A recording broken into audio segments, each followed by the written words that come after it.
Hello, this is a quick video to talk a little bit about the quiz that is happening tomorrow and introduce a new literary term, and also talk to you about a final project for Hamlet. So, reminder about the Act 4 quiz tomorrow on Hamlet. That's at 1 p.m. on Wednesday, and you can write it until 2 p.m. So it's only 1 hour long, and you are allowed your book, but you are not allowed to use any resources online beyond that. So this, obviously that's on an honor system, but I can tell if you've looked online.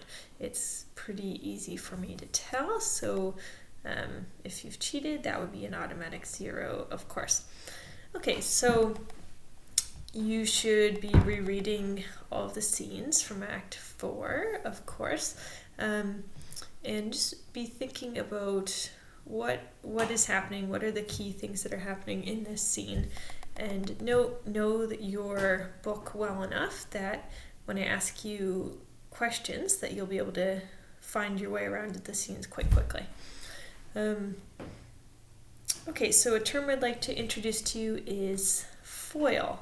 So like F-O-I-L, kind of like tinfoil, except that's not what it means. So you might have heard the phrase, I can't remember the phrase. Curses foiled again. So if someone foils you, then they've put an end to your plan. And that's not exactly what this literary technique is like, but it's in the realm.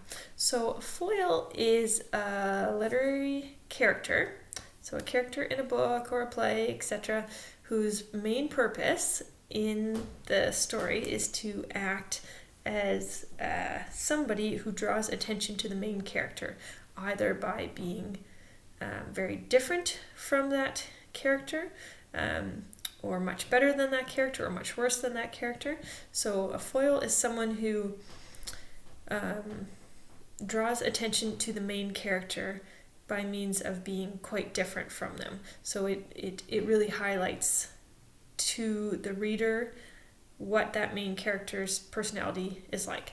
So in Hamlet, Laertes is acting as a foil because his father has been murdered, and just like Hamlet, his father has been murdered, except Hamlet has been dragging his heels. He's not sure why he's not taking revenge. He doesn't know what he should do, while Laertes comes home immediately from university and tries to murder the first person he sees that he thinks might have had something to do with his father's death. So Laertes acts as a foil to Hamlet in that, because we start getting a little bit used to Hamlet's behavior and thinking, oh yeah, he's not taking revenge. But then we see Laertes and we think, yeah, that's quite a normal response. So it's really drawing attention to Hamlet's reaction.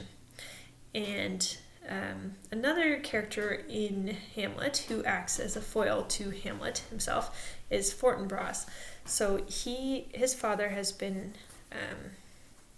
killed by Hamlet's father, and he wants to avenge his father's death by killing Hamlet. So he as well acts as a foil to Hamlet in the play. So that is something that you can think about for the quiz, and I will also assign you something to do with that in a forum question. But for now, you can be getting ready for the quiz tomorrow.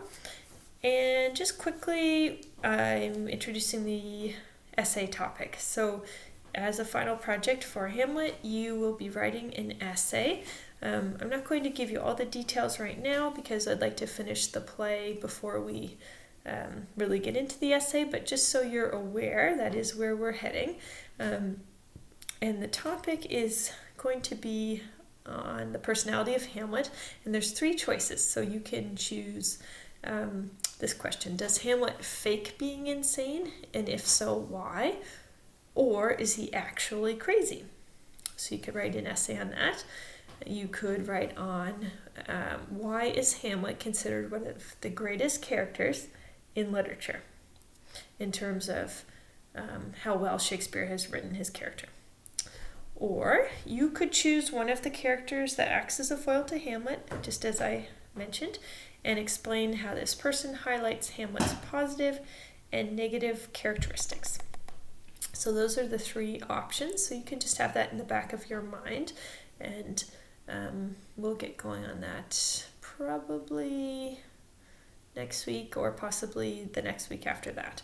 Okay, so that will be a major assignment.